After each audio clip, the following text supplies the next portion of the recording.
kan berbeda kan, sama ladrang tapi ada unsur dari Kartosuro. Kalau lihat dari gandiknya ya, apa ya, polos, lugas.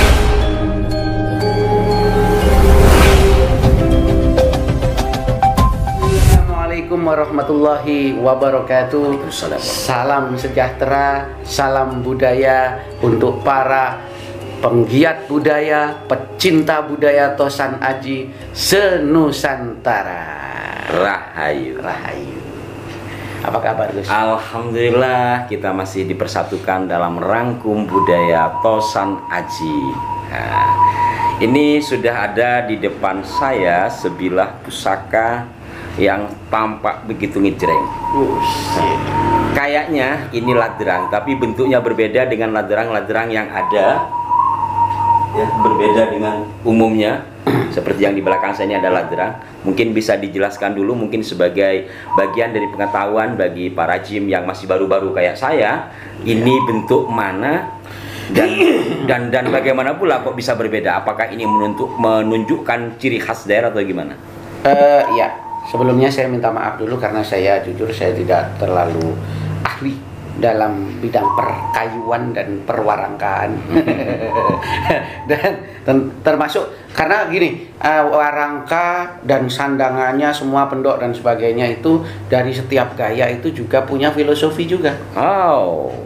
Akan tetapi disitulah termasuk masih kekurangan saya yang masih harus banyak belajar nanti dengan para senior.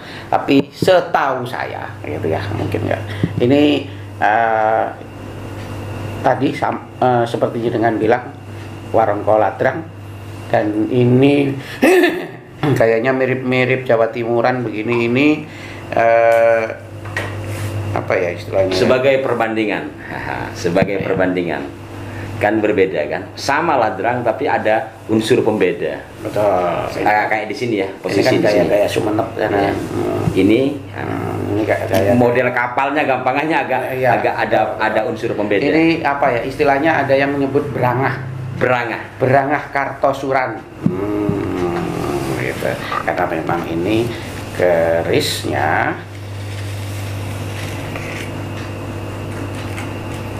dari Kartosuro. Oh, ini tangguh Kartosuro apa berasal dari orang Kartosuro? Ya, termasuk berasal dari orang lingkungan Kartosuro, dan memang ini seperti insya Allah bertangguh Kartosuran ya. Artinya dimungkinkan pembuatannya di masa kerajaan Kartosuro atau penerus dari Mataram Islam ya. Betul. Bisa dijelaskan, walaupun mungkin sebagian dari para jim sudah tahu, wah itu dapurnya ini ya. Tapi kan ada juga yang masih mualaf kayak saya. Betul. Lo lihat dari gandiknya ya, apa ya, polos, lugas. Nah, lalu kemudian di sini ada tikel alis. Nah, itu biasanya apa? Jalak. Identik dengan jalak, tilam, kan ya, gitu ya. Nah, tapi ini ada sogokan satu di depan.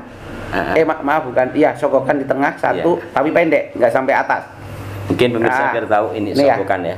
Ya ini sama ini, aja ini, di sini ya, sogokan tengah ini ya. Tapi pendek nggak sampai atas. Sogokan satu di depan, pendek nggak sampai atas. Lalu kemudian ada ini namanya pecetan. Nah, ada pecetan. Pecetan apa pecetan? Pecetan. Ada pecetan. Ini dipecet, dipecet. Nah, dipijit. Ada semacam kayak gestur, tekstur rancang bangun yang seperti dipijit. Nah, itu namanya pecetan.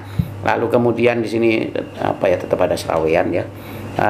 Dan tanpa gereneng kelihatan. Ya, kalau saya sih lebih ke arah jalak nyucup madu. Jalak nyucup madu. Ya, berarti, kalau saya sih yes. Berarti jalak itu banyak ya? Iya, jalak banyak. Ada jalak dinding, ada jalak ngore, ada jalak tilam sari, itu banyak lah. Jalak sangu tumpeng. Jalak sangu tumpeng. Ini adalah jalak nyucup madu. Ya, jalak nyucup. Filosofinya apa Ki? Filosofinya ya, Masya Allah. Bersama suara burung. Karena ada temennya, energi temennya. Jala itu burung. Iya. Nah, kan itu burung yang terkenal pandai, termasuk punya kecerdasan di antara burung-burung itu, karena jala itu hampir mirip beo. Dia kalau dididik, kalau diajarin juga bisa menirukan suara kita, bahkan ucapan. Nah, itu jala. Karena termasuk mempunyai tingkat kecerdasan yang luar biasa. Mudah akrab dengan siapapun, mudah berinteraksi dengan siapapun, tidak mudah stres. Itu burung jala. Dan dia, kalau burung jala itu kita pasang di misalkan di teras gitu, dia bisa menjadi satpam. Oh iya. Itu loh maksudnya, kalau ada orang tuh dia akrab, familiar, jadi bunyi, sehingga kita bisa tahu oh ada tamu. Kan gitu. Itu kalau burung ya. Nah, artinya burung jala itu burungnya cantik, banyak orang suka, ocehannya kicaunya itu menarik, dan dia tidak mudah stres dan mudah berinteraksi. Maka banyak orang melihara jalak itu dari kecil terus diliarkan. Dia bisa lulut, dia bisa manut dan sebagainya tadi. Itu basic karakter jalak. Dia memang mudah akrab, karena kalau di sawah-sawah jalak itu bisa bersahabat dengan sapi, bisa bersahabat dengan kerbau. Itu tidak milih-milih kawan ya? Tidak milih-milih kawan dan gender. Kecuali ular mungkin. Itu jalak ya. Jadi karakter jalak pada burung apa kaitannya dengan karakter jalak pada pusaka? Jadilah seperti jalak. Jalak itu selalu ceria dalam menghadapi hidup, berkicau terus, bersenandung dengan baik, dan beradaptasi dengan siapapun ya, lingkungan, dengan siapapun dengan baik, sosialisasinya top. Marco top. Kalau nyucup madunya itu jalak ya. Iya. Dan tadi sudah mungkin diberi isyarah sama perkutut gitu. Ono koncoku. Nyucup madu, jadi ibarat jalak yang kemudian mencari makanan madu. Madu itu adalah saritar bunga, kan itu ya, yang itu madu itu saritar ya, sari bunga atau tar ya. Sari bunga, dan notabene itu adalah rizki dari Allah yang memang bersih, yang memang halalan thayyiban, dan bisa buat obat. Maka harapannya adalah jadilah seperti jalak yang bisa berinteraksi sosial dengan baik, menjaga interaksi dengan baik, sosial dengan baik, jangan pernah sikut-sikutan merugikan, karena sang jalak dalam mencari makan pilih-pilih selalu yang halal.